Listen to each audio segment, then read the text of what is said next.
Assalamu alaikum ve rahmetullahi ve berekatuhu. Hormatly türkmenler, türk mallar, bar mısınızlar, aman mısınızlar? Men Cuma Sabar Türkmen. Bugün bir Uluxon bayramçılıktayız. Bugün bir Uluxon Vıstık'tayız. Halal Halal Expo Info diyeni nama var ekan bu. Nama olup katıyor. Bu bayram bizim dilimizde aitse Vıstık'ta olup katıyor. Türkmençe aitse görüp gözüş özünün çıkarıp işlep çıkaran zatlarını getirip satıp batıyorlar. Genellikle bu halal info deyip da bu halal zatlar bu. Müslüman devletlerde işlep çıkarılan özünün halal zatlarını alıp getirdiler, prodüktörlerini. Şunu ana Vıstık'a edip satıp batıyorlar zatlarda. Şu deyip. Hormatlı Türkmenistan'ın halkı, Türkmenler gelin birleşip bizim şu başımızdaki Türkmenistan'ın diktatörünü ayırıp zınıp özümüzün milletimizden olan, özümüzün dinimizden olan bir yol başını saylap halkımıza erkinlik verelim. Şu erkinlik olsa bizim hem Türkmenler, Türkmenistan halkı şu memleket zatları işlep çıkarıp bütün dünyaya satma imkanımız var. Hormatlı müminler, hormatlı Türkmenler, Türk mallar. Onun için gelinle birleşelim. Şu videom aşağısında telefon numarlarını zatları koyun. Telefon edinler birlikte diktatör kurbanlığını yok edelim. Hareketimizi edip uçsuz, kıygılıksız Türkmenistan içinde adamlarla birlikte götürülüp bir saatın içinde yoğunu yamayalım bu SSR'den kalan itlerini, bu komünist ateistleri hepsini yok edelim inşallah. Şurada çağırıp kalıyız, birlikte hareket edelim. Ona gözün. Esselamu Aleyküm ve Rahmetullah. Bırak. Subhanallah. Bu Moskva'da beraber okaptık bu neme bilen. Yak oğlan bilen. Şöyle. Alcana çıktım. Hormatlı Türkmenistan halkı, Türkmenler, Türk mallar. Gelinle birlikte hareket edelim. Dünyadaki Türkmenleri birleştirelim.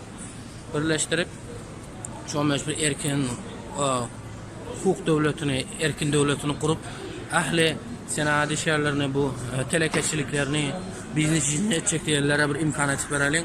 Özlerinin zatlarını satıp nâmet kururlar. Subhanallah.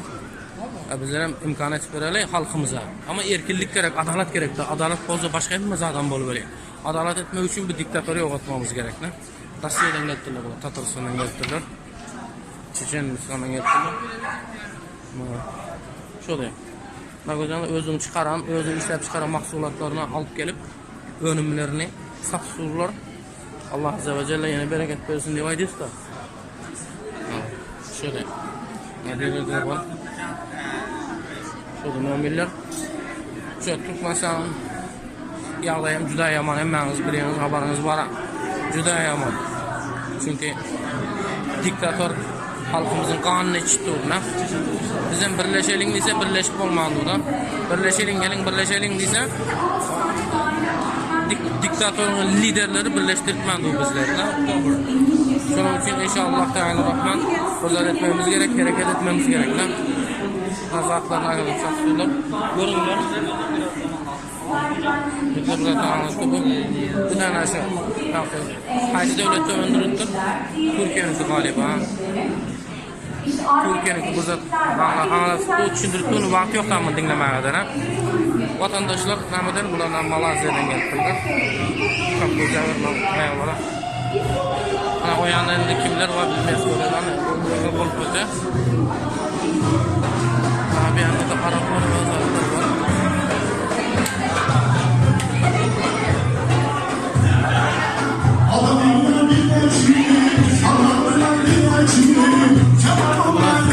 Palestine'den geldiler adamlar.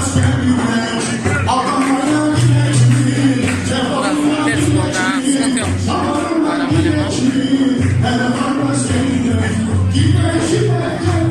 Şurada olmadı. Türkmenler biraz seyredinler, görünler. Şuraya da zavod fabrikleri kurmaklar için ne gerek? Erkin devlet gerek. Erkin devletten bulmandığı içi kara kalsın. Bu diktatör baş belası oldu. Şunun için hareketimizi edelim. Diktatörüm yok dinalım hem de geleceğimiz için, vatanımız için birleşelim niye sevetse. Haberden şu eline tiken zatlarına kadar satıyorlar. Türkmenistan yok. Aylanıp gördüm. Türkmenistanlıklar var mı dedim yok. Çünkü çıkılmıyor mu şehirler ana. Şöyle. Al-müminler onunla karışık kalırsa inşallah. Telefon edinler yakında İstanbul'da, Türkmenistan'ın içinde de unulu hareketler var. Şunun için Onu birleşmemiz gerek. Ne yapacaksın şimdi? Birleşmedik. Birleşmesek şey yok olup geziveriyiz. Şey yok olup gidiveriyiz. Harzar olup yürüveriyiz lan. Hem de bir yerde tanıştırım köp ekan. Moskvada bile okan kursdaşlarım var ekan. Moğolyum var ekan Irak'ta gördüm. Hayran alam onu. Bularım getirdi. Şodan onda sizlerge maňyzy birlige çağırýarys, beraberlige çağırýarys. Ana şu İstanbul'daky bolup duran İstanbul'da Halal Expo Info diýen nämesyne şunu aylandyryp görkezdim. Alhamdulillah halal zatlary. Şoday. Çünkü Müslüman adam iyi biçimine de dikkat etmesi gerek de. Çünkü iyi biçimine seyretmesi gerek mümin Müslüman. Çünkü bilen biz ibadet etmemiz farz bolşaly halaldan ýemekligen biz üçin farzdır ne? Şoda müminler Müslümanlar. Buna bir yerden ballar satıştılar biliyorsunuz ki fihi şifâ'un linnâs diye Kur'an-ı Kerim'de de. Nereden gelir be? Umay diyor. Nereye gel umay? Şöyle. Al onunla inşallah hem işe kovguluklarda görüşelim, Türkmenistan halkı birlikte görüşelim. Al telefon numaraları koyuyor, şuna WhatsApp'tan, Telegram'dan haber koyuveringler. Şeyde birlikte hareket edeceğiz. Yakında Türkmenistan'da olacak revolüsyonu hem birlikte geçirelim. Aman olunlar. Esselamu Aleyküm ve Rahmetullahi ve Berekatuhu. Hormatly Türkmenler, Türkiyemallar, ana şu yerde bu näme getirdiler, bir uçuyon näme samolyot, bizim dilimizde samolyot diye uçur diye, uçak diye, bespalot diye aydılar, uçaksız yerden upravlay dediğin zaman anadaki Türk malı mı var mı? Türkiye'de mi çıkıyor bu? Sorry. Angliya'da mı? İngiltere'den mi? So this is a drone that's built in Turkey. Tamam. Şeyle tamam. İngilizce yapayım ben ne bileyim ben İngilizce biliyorum ben lan. Türkmen dilinden başka bilen dilimiz hem yok bizim. Biraz da Arapça bilirsin mesela. Ha Rus diline de bazı buzuk yapabilirsin bizim dilimizde. Ne yazı olur ona göre bağlarda. Şu da gözden şu mesela çıkarttı ha. Şu an da işte bir onun mesela olanı oldu ne mi diyorsun? Kurbanların yaşayan yerini öğrenmek için ne?